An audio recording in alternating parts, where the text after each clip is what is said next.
I did not actually plan to make this video today, but there's been some requests, quite a few requests, that have asked me to speak specifically about Jacob Zuma, and I had no idea exactly what people would want, but people made it specific. They said that they want to understand the corruption against him and if I could expose anything related to Jacob Zuma. And what I wanted to do is tie Jacob Zuma in with the mainstream media, because if we cannot learn a lesson from the Jacob Zuma presidency, then doing this video and actually going through this effort would be completely worthless. So I call this video Mainstream Media, You and Jacob Zuma.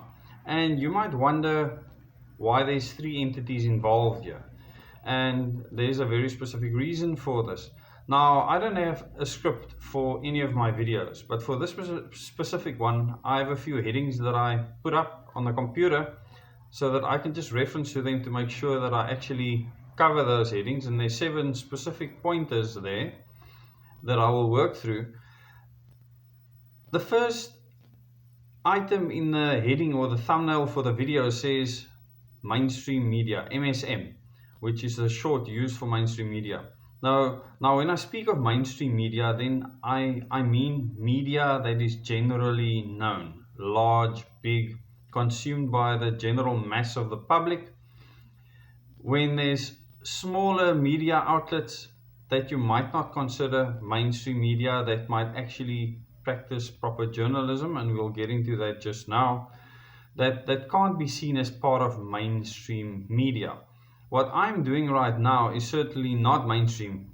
It is a YouTube channel that I've established to actually get word out on certain things, and when you people share that information, you become a part of that media chain.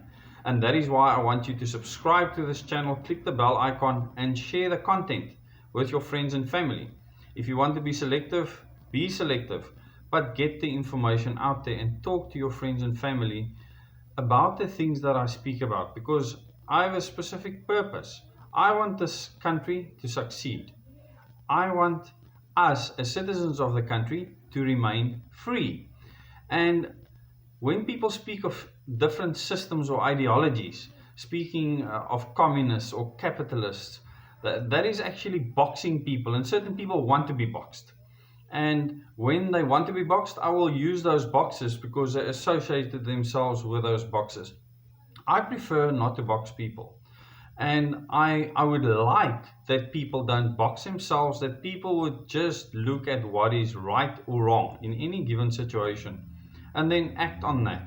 And that is something that I think politics has killed.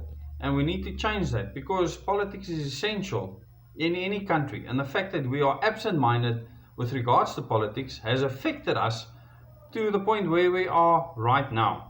I mean, we got ourselves to this point, the people of South Africa, and we only have ourselves to blame for what is happening.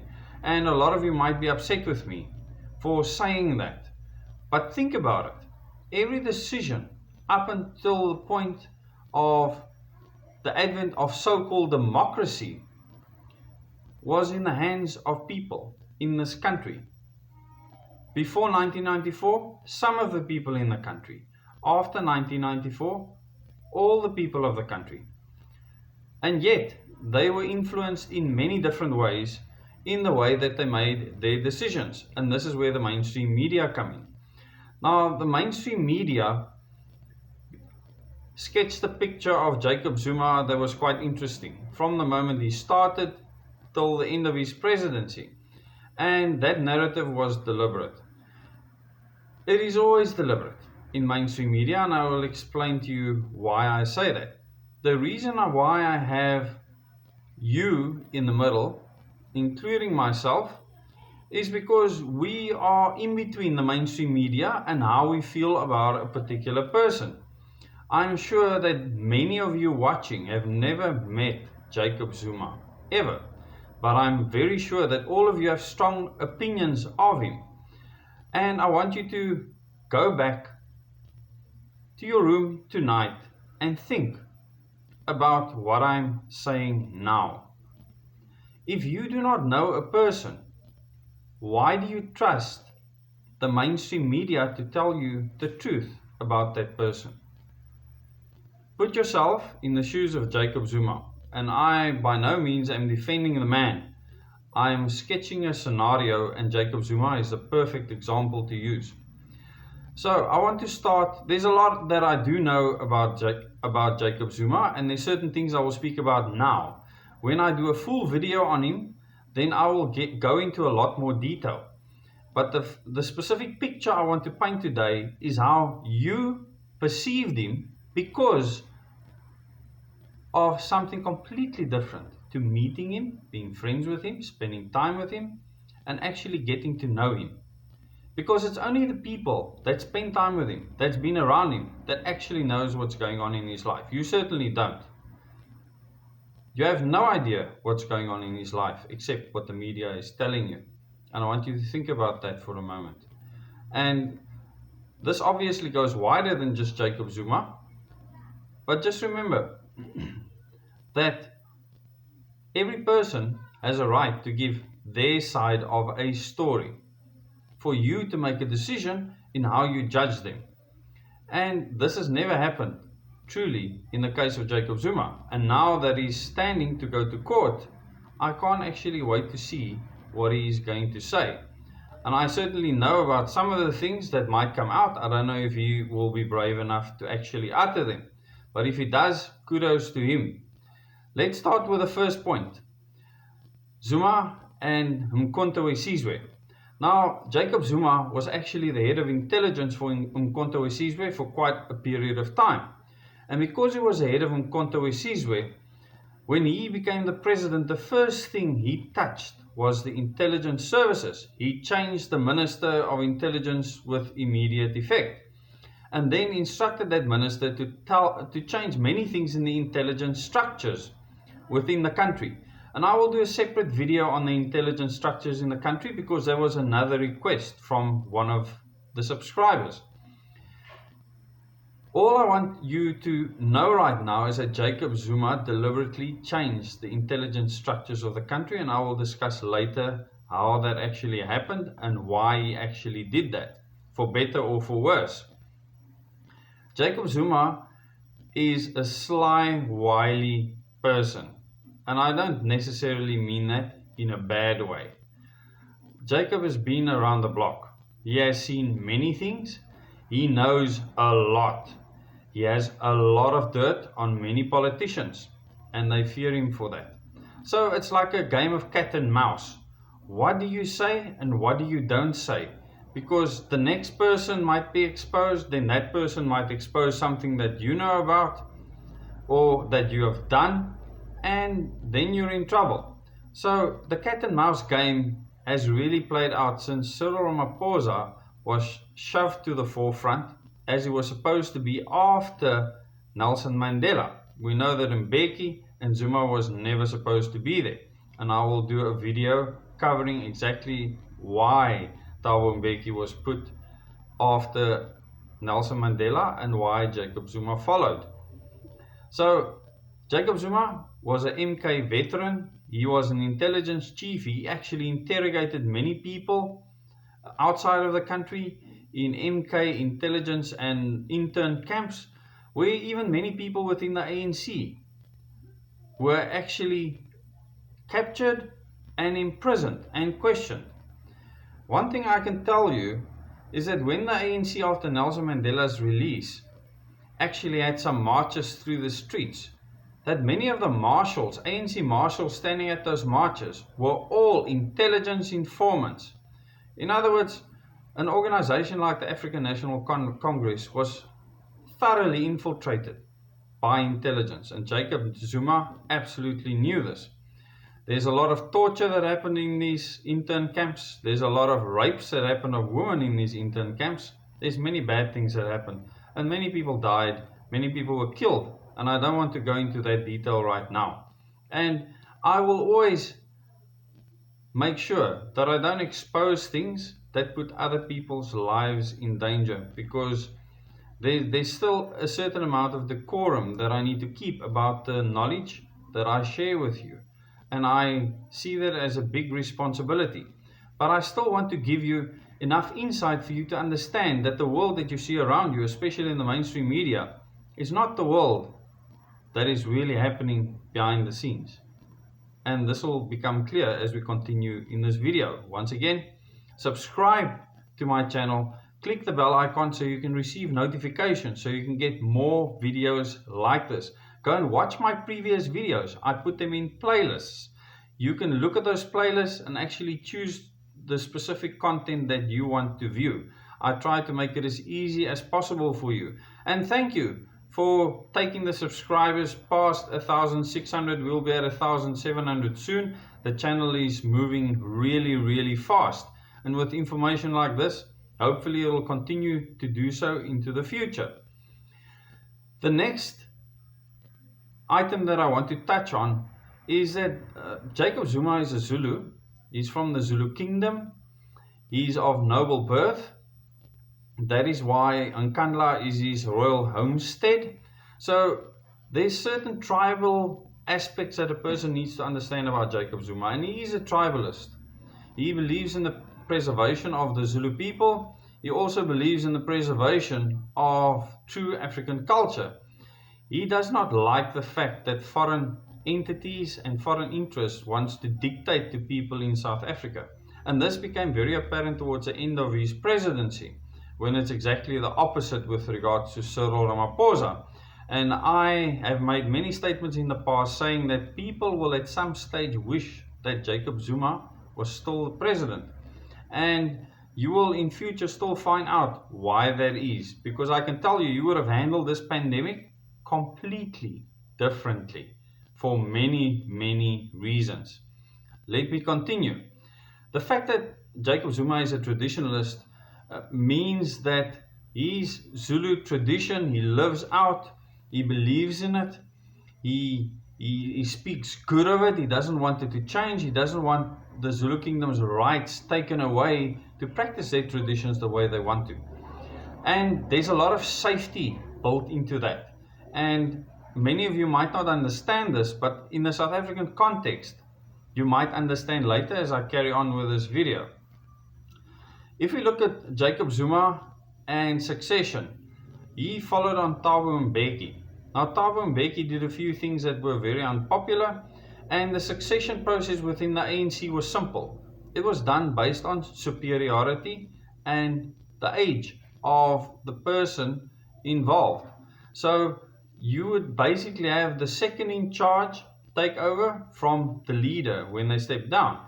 So when Nelson Mandela stepped down, it was always going to be Thabo Mbeki to take over.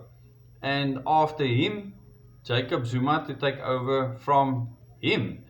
And after that, of course, that's when things started to get hairy. Because there was a massive campaign launched against Jacob Zuma by the mainstream media and the rest of the world. And this campaign was deliberate. This deliberate campaign was very important for the New World Order agenda and ideology to continue within South Africa, because Jacob Zuma became a staunch fighter against the New World Order agents towards the end of his presidency. And obviously, because of that, he needed to be removed and was removed. Who better to use to do that than the mainstream media and the public? So the public was swept into a flurry around Jacob Zuma, and I will explain just now how easy it is to do that. And people just lapped up everything the media said, and just like in George Orwell's 1984, Zuma became the villain. And the sheeple followed. Yes, you, me, and everyone else. Hook, line, and sinker. People went and protested, marched down roads, protested in parks, hung banners off bridges, and carried on about someone they had never met in their life, don't know from a bar of soap. Everything they know about him has only been written about by people that mostly have never met him. So it's fascinating to me that people have become that debased that they would act on something they know absolutely nothing about. And this is where we're at this point in time. That the mainstream media has become the controller of our thoughts and our minds and our actions. How pathetic is that? And we need to take stock, think about our past actions, and rethink how we look at the mainstream media. And I'll explain to you just now why you should look at mainstream media with kids' gloves, but treat them with soccer punch gloves. So, Zuma and the ANC, I mean, he's been part of that organization for years and years. So, he's like part of the furniture in that organization. So, Jacob Zuma had a seniority within the organization that was undisputed, and therefore was in line to become president. Now, whether this is right or wrong is a different debate altogether, and I don't want to get into that now. I'm very outspoken about our system being flawed at this stage, that the party system is a gang system, and I don't want to carry on with that. So Jacob Zuma was an ANC loyalist, he's still an ANC loyalist, and he will probably never change. Jacob Zuma in the media, he knew who controlled the mainstream media.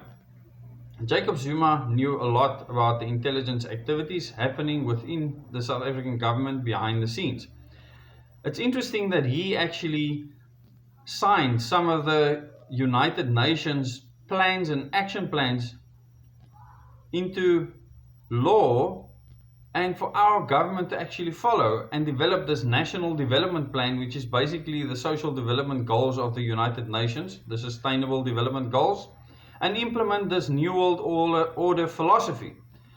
But he had a change of heart, just like Nelson Mandela did when he walked into office for the first time. In fact, Mandela had an instant change of heart.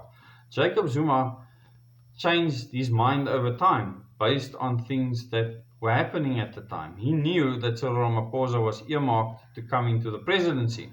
He also knew that Cyril Ramaphosa was a New World Order agent. And he soon realized, and he's not the cleverest cookie on the block, that this is not going to benefit the Zulu people. It's not going to benefit his king.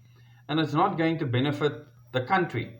And he decided that he's going to start fighting this. And then all hell broke loose. And the world media, the South African media, and the people turned against him. So why do I say that the media is controlled? In my 8 years in counter-terrorism intelligence, the media was manipulated continuously. I can tell you now that many an article that is sent off to a journalist or even to an editor is controlled and very specifically put out there to either protect someone's interest, to protect what is considered a national interest, or to be able to control a specific situation. And this happens continuously. So I can tell you that of many instances where I knew about articles that have been manipulated specifically to keep the peace, and or to cover for a specific agent, and or to cover for a specific informant within intelligence. And you know, if you were involved in intelligence, you would fully understand why that happens. And this is why the mainstream media cannot be trusted. And it's not necessarily because the people at the mainstream media institution are evil. It's because they don't always get the truth and will publish at will. And often their bosses are part of the New World Order propaganda machine, the New World Order ideology, an ideology that Jacob Zuma did not ascribe to at all. Now, when we look at Jacob Zuma and the citizens of the country turned against him. Everyone spoke out against him. And this is typical New World Order strategy, is to have a villain. He is like South Africa's Donald Trump, this villain that has to be vilified around every single corner. And yet he had his staunch supporters. His staunch supporters are probably people that knew him, or knew people that knew him. And these people knew what Jacob Zuma was about, and they supported him for many reasons. Some reasons you might support, some reasons you may not support. But just understand that when Jacob Zuma goes to court, the things that come out there is not going to be what you think it is. And I can tell you now that he doesn't sit with billions of rands. He doesn't have it. He never did. And the people that said that he stole billions, they don't know what they're talking about. Why would any foreign country allow billions to disappear from any fiscus other than for them to benefit from it? Think about what I'm saying. Why would Britain and their MI6 allow billions to be stolen from the South African fiscus when they've been stealing from South Africa since they set foot here? They haven't stopped. If you think that Jacob Zuma has stolen all that money, tell me what you would do if a gun is put to your head and you are told to do certain things. What do you do?